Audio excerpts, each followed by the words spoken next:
नमस्कार, जी न्यूज़ पर बिलासपुर प्रदेश भर की तमाम ताज़ा तरीन खबरों के साथ इस वक्त मैं हूं सुमित। खबरों की ओर बढ़ने से पहले नजर डालते हैं आज की हेडलाइंस पर।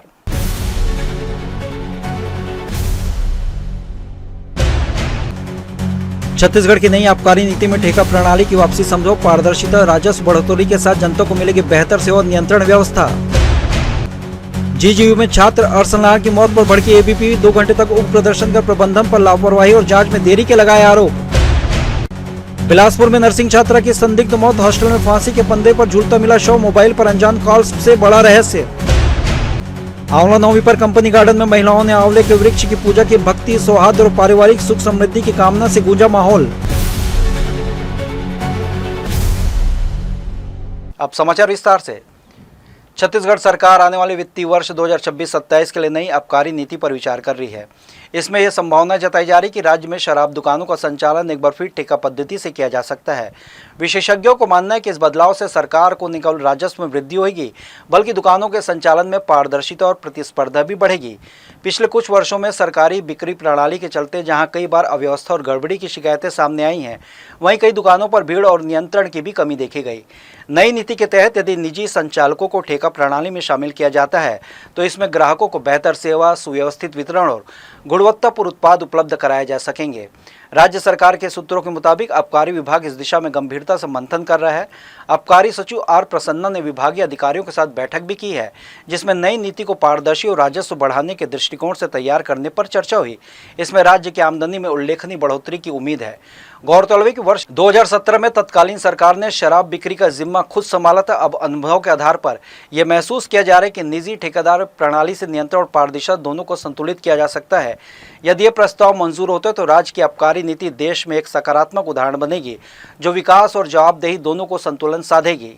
आर्थिक अपराध अन्वेषण ब्यूरो बिलासपुर की टीम ने एसडीएम कार्यालय चापा के भू अर्जन शाखा में पदस्थ अमीन पटवारी बिहारी सिंह और ऑपरेटर राजकुमार देवांगन को एक किसान से 1,80,000 रुपए की रिश्वत लेते हुए रंगे हाथ गिरफ्तार किया।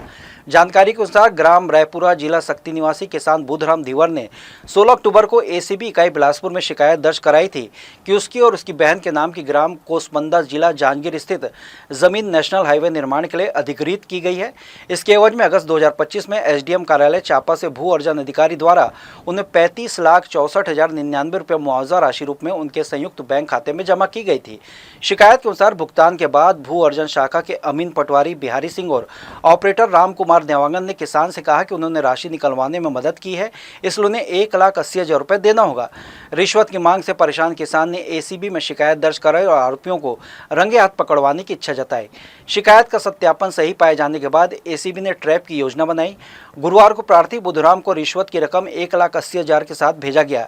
जैसे ही अमीन पटवारी बिहारी सिंह ने रकम अपने हाथों में ली, उसी समय डीएसपी एसीबी बिलासपुर अजितेश सिंह के नेतृत्व में तैनात टीम ने मौके पर दबिश दी और दोनों आरोपियों को गिरफ्तार कर लिया।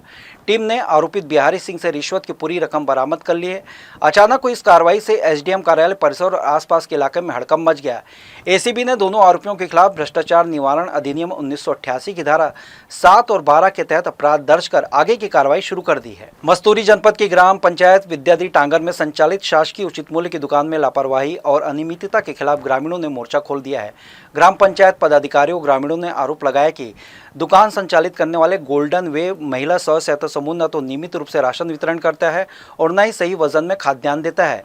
ग्राम सभा में सर्वसम्मति से प्रस्ताव पारित कर दुकान को हटाने की अनुशंसा की गई है। ग्रामीणों का कहना है कि दुकान महीने में सिर्फ 3 से 4 दिन ही खोली जाती है, जिससे हितग्राही परेशान है। वहीं राशन वितरण के दौरान दुर्व्यवहार और धमकी देने की शिकायतें भी सामने आई हैं। यह प्रस्ताव ग्राम पंचायत ने कलेक्टर बिलासपुर को जनदर्शन कार्यक्रम में प्रस्तुत किया था, जिस पर अब अनुविभागीय अधिकारी मस्तूरी ने जांच के आदेश जारी किए हैं। ग्राम पंचायत के उप सरपंच और महामंत्री सहित कई पदाधिकारी खाद्य विभाग कार्यालय पहुंचकर कार्रवाई की मांग की। उन्होंने बताया कि विभागीय अधिकारी को पहले भी शिकायत दी गई थी, लेकिन अब तक कोई ठोस कदम नहीं उठाया गया है। खाद्य अधिकारी अमृत कुजूर ने कहा कि 3 सदस्यीय जांच समिति गठित की गई है और जल्द ही रिपोर्ट तैयार की जाएगी। ग्रामीणों ने चेतावनी दी है कि यदि समय पर कार्रवाई नहीं होती तो वे उग्र आंदोलन करने को बाध्य होंगे। वहीं विभाग की भूमिका पर सवाल उठ रहे हैं कि लगातार शिकायतों के बावजूद अब तक संबंधित समूह पर कोई प्रभावी कदम क्यों नहीं उठाया गया है। लोगों ने मांग की है कि दोषी समूह को हटाकर नई एजेंसी को राशन वितरण की जिम्मेदारी सौंपी जाए, ताकि हितग्राहियों को समय पर और सही मात्रा में अनाज मिल सके। हम लोग पंचायत पदाधिकारी हैं।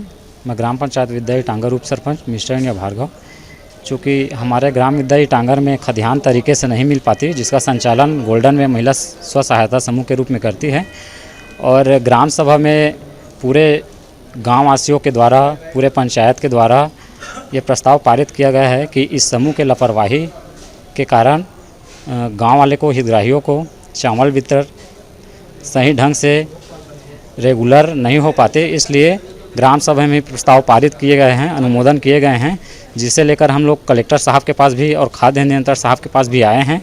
और खाद्य नियंत्रक साहब ने ये आश्वासन दिया है और तीन सदस्यीय जांच कमेटी गठित की है और जल्द से जल्द उस पर कार्रवाई किए जाएंगे करके आश्वासन दिया है। और भविष्य में यदि कार्रवाई नहीं होता तो हम लोग और भी उग्र प्रदर्शन करने के लिए बाध्य होंगे। नगर निगम के द्वारा पुराने बस स्टैंड इमलीपारा स्थित सड़क किनारे नवनिर्मित दुकानों को अब शहरवासियों के लिए किराए पर उपलब्ध कराया जा रहा है। इसके लिए निगम ने विधिवत टेंडर प्रक्रिया जारी कर दी है।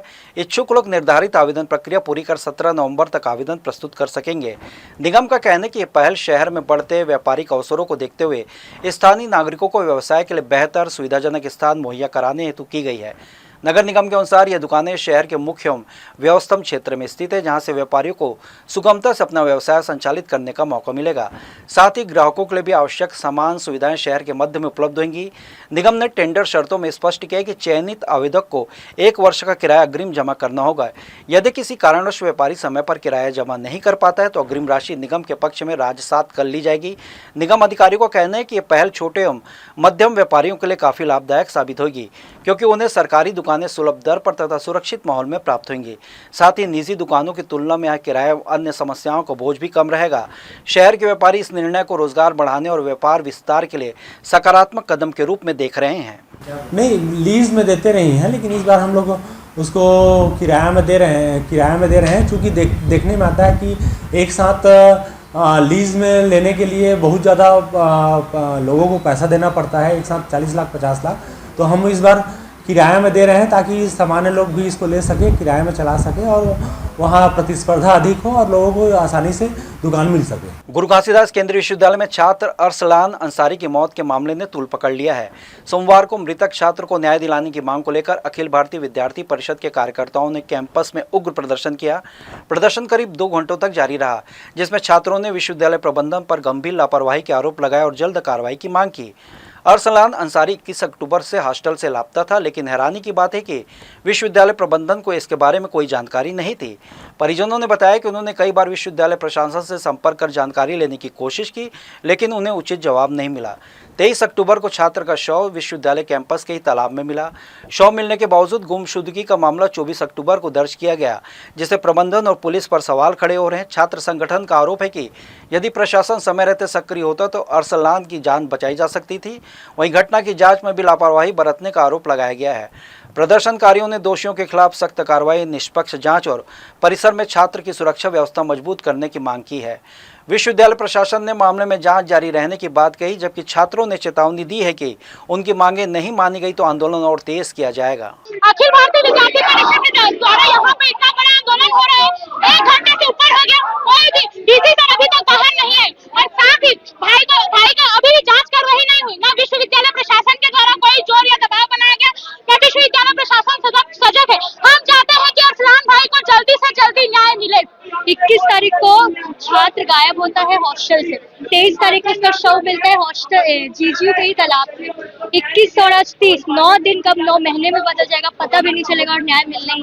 बिहार का लड़का, आप उनके माँ बाप से अगर आप देखेंगे, उनका बात करेंगे ना, तो वो इतने दुखी है और प्रशासन इस बात को ऐसे दबा रहा है, अपना अलग अलग कार्यक्रम कर रहा है, अलग अलग चीजों का उद्घाटन हो रहा है, ये हो रहा सब हो रहा है, लेकिन नगर निगम के स्मार्ट चैटबॉट सुविधा का लाभ नागरिकों और स्वयं निगम को भी मिलने लगा है। घर बैठे मिल रही सुविधा से नागरिकों की शासकीय सेवा के प्रति दिलचस्पी बढ़ने के साथ ही अपने कर्तव्यों के प्रति भी सजगता आई है। नगर निगम ने 27 अक्टूबर को संपत्ति कर के 2462 बकायादारों को व्हाट्सएप आधारित अपने चैटबॉट से मैसेज भेजकर बकाया संपत्ति कर की जानकारी भेजी, जिसके बाद 24 घंटे के भीतर 17 लोगों ने 85,605 रुपये का भुगतान चैटबॉट के जरिए ही कर दिया। शेष बकायादारों को भी जल्द भुगतान करने की उम्मीद है। नगर निगम द्वारा व्हाट्सएप ऐप आधारित चैटबॉट सेवा शुरू होने के बाद से लोग शिकायत, जानकारी समेत अन्य सुविधाएं का लाभ ले रहे हैं। नगर निगम ने डिजिटल इंडिया की दिशा में बड़ा कदम बढ़ाते हुए खुद से तैयार किए गए स्मार्ट चैटबॉट सेवा शुरू कर दी है।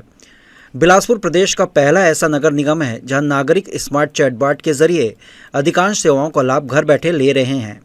इसके माध्यम से लोग प्रॉपर्टी टैक्स की जानकारी और भुगतान, बिल्डिंग परमिशन, शिकायत, पंजीकरण, जन्म मृत्यु प्रमाण पत्र जैसी सुविधाएं चंद मिनटों में प्राप्त कर सकते हैं। यह सुविधा अभी देश के बड़े शहरों में जैसे दिल्ली, मुंबई, नागपुर, भोपाल और इंदौर में उपलब्ध है।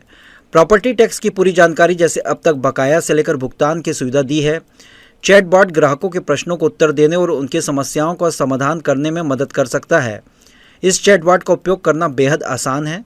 ये व्हाट्सएप चैटबॉट है जो नगर निगम बिलासपुर में अभी प्रारंभ किया गया है, जिसके माध्यम से उस व्हाट्सएप में आप अपना आईडी नंबर डालेंगे, जैसे ही प्रॉपर्टी आईडी, उसमें आपकी डिटेल्स आ जाएगी कि कितना टैक्स आपको पटाना है ओवरऑल, और उसके माध्यम से आप क्लिक करके टैक्स पटा सकते हैं।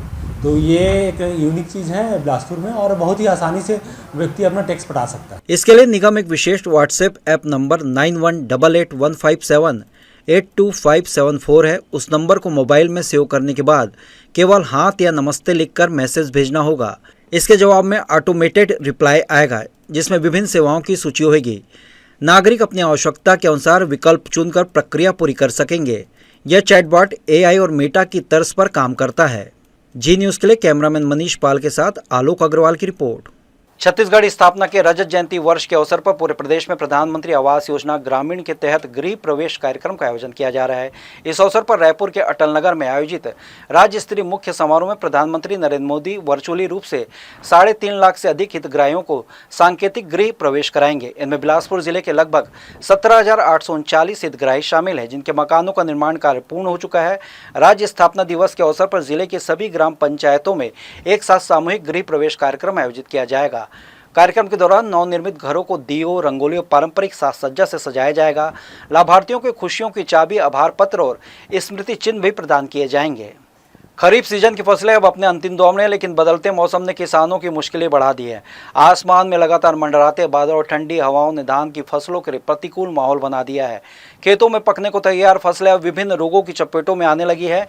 कई इलाकों में धान की बालियों पर भूरे माहों और फफूंद रोग का असर देखा जा रहा है, जिससे पैदावार पर खतरा मंडराने लगा है।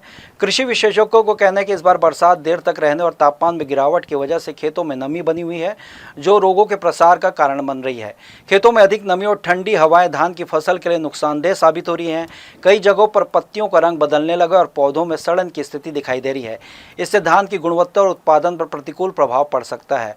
उप संचालक कृषि पी.डी. हाथेश्वर ने किसानों को सलाह दी है कि वे नियमित रूप से अपने खेतों का निरीक्षण करें और आवश्यकता पड़ने पर कृषि विभाग के संपर्क में रहकर दवाइयों का छिड़काव करें। उन्होंने कहा कि समय रहते दवा का उपयोग करने से फसल को काफ़ी हद तक बचाया जा सकता है। विभाग द्वारा किसानों को जागरूक करने के लिए ग्रामीण स्तर पर अभियान चलाया जा रहा है। किसानों का कहना है कि भूरे माहों का हमला उनके लिए सबसे बड़ी चिंता का विषय बन गया है, क्योंकि इसका असर खेत के पूरे हिस्से पर दिखता है। जहाँ जहाँ कीट लग रहे हैं वहाँ फसल काली होकर सूखने लगती है। किसान विभाग से लगातार दवा उपलब्ध कराने और फसलों के लिए प्रभावी नियंत्रण उपाय की मांग कर रहे हैं। अगर मौसम में सुधार नहीं हुआ तो इस बार की उपज पर बड़ा असर पड़ सकता है। अभी का जो मौसम है, बारिश फसल के लिए बहुत नुकसानदायक है। खेतों में पानी भर जाएगा, जिससे खेतों के धान जो बालियाँ हैं वो सड़ने लग जाएंगे। पानी भरने से निकासी जो उन्हारी के तो वो भी नुकसान हो जाएगा। ज़मीन सूख नहीं पाएगा। धान कटाई में, लुआई मिजाई में सब में नुकसान होगा। इस प्रकार किसानों का बहुत नुकसान होगा। कुछ कीड़ा भी लगने का है। बाल कटिंग का जो कीड़ा लगने का है वो बहुत संक्रमण करेगा। कनकट्टा जिसका बोलते हैं हम लोग, हाँ वो। अभी जो मौसम जो आया है बहुत नुकसानदायक है किसानों के लिए। अभी अगर पानी गिर जाएगा और गिर रहा है तो धान कोपर मार देते हैं, जैसे गांव में अपन कोपर करते हैं रोपाई के समय, वैसे नुकसान होगा भारी मात्रा में। और बाली में इतना भी कीट पतंगा लग रहा है, जैसे माहो है और कटुआ का, इसमें भी डर है। अगर पानी में डूब जाएगा तो अंकुरित हो जाएगा, गिर जाएगा, किसानों को बहुत ज़्यादा नुकसान होगा। बुलेटिन में खबरें और भी हैं। वक्त हो चला एक छोटे से ब्रेक का। ब्रेक के बाद हम लौटेंगे जल्दी, आप कहीं मत जाएं।